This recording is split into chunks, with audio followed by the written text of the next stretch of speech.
So today's Ask Me Anything comes from Instagram. What do you do if you can't close a deal? I don't really understand this question. It's kind of stupid. Well, there's three ways you really look at yourself in when trying to make a business proposal or closing a deal.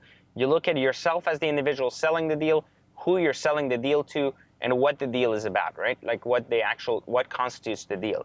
If those three things are not aligned, then obviously there's no business, right? So you have to think about, like, before you even think about selling a deal, you have to understand that uh, how people make purchasing decisions or business decisions. Before even attacking, like, people with, I have the best product on the market, you're going to do this, you're going to buy this and everything else. This is, it's like 101, selling 101 is understanding that how people make buying decisions, and that people make buying decisions based on an emotional connection of trust, and to know that what they're trading their money for has more value than the money they paid for it. I'll try to simplify this. So you go in a dealership to purchase a car and you're told you immediately get 30% off. That's a great deal for you because you believe you are trading like a lot of your money, and you're getting more of that money's worth in something else. So if someone, like, this is the same concept that I share in Exotic Car Secrets. If you're buying a $300,000 car for $45,000, you're getting a good value. So you believe that to be worth it. You don't have buyer's remorse as much as when you're buying a 300K car for 299,000. Like, you believe that you've paid into the profit, into everything else everyone else is making. So it ultimately, that's when your brain starts going through this, like, buyer's remorse, and, like, did I make the right decision, and start second guessing yourself.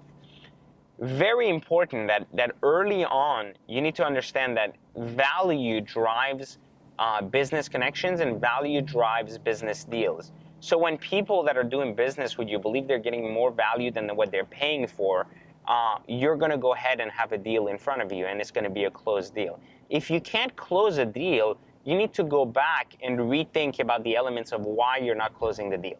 Is it because you're not connecting with your client? Is it because they believe the value is not there? Or is there really a reason perhaps they don't like you, and that's why they don't want to do business with you? So people do business with people, they don't do business with things, and therefore people create that trust within other people that everything will be okay and that your money is well protected doing business with me.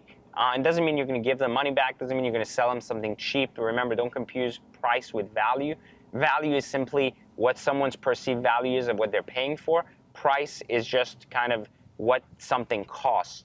Those are completely different aspects, and value is really around the emotional attachment someone has to what they're buying, versus price is just something someone sees and helps make a logical decision. People make decisions based on emotion, not logic. Even though there are some people that are logical, things that are dear to their heart and that are emotional for them, they'll pay for no matter what. Think about just, like, you want to go to the hospital for your kid's sick, you love your kid. In most cases, I don't know about some of you may not love your kids, but if you love your kid, you want to go to the hospital, do you really call around and find the cheapest hospital, or do you go to the first hospital that, can attend to your kid and actually fix that value, right? So once you go to the hospital, right, at that moment, you're not asking pricing on how much it's going to cost to see a doctor. You just want your kid to be taken care of, right?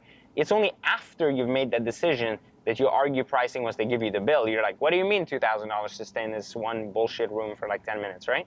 But what I'm saying is your emotional connection to the situation prevents you from arguing kind of the context of the situation beforehand. You do so after the fact because you're no longer emotional, you're logical. But the decision to go forward with it still happened on the emotional stage, not the logical one.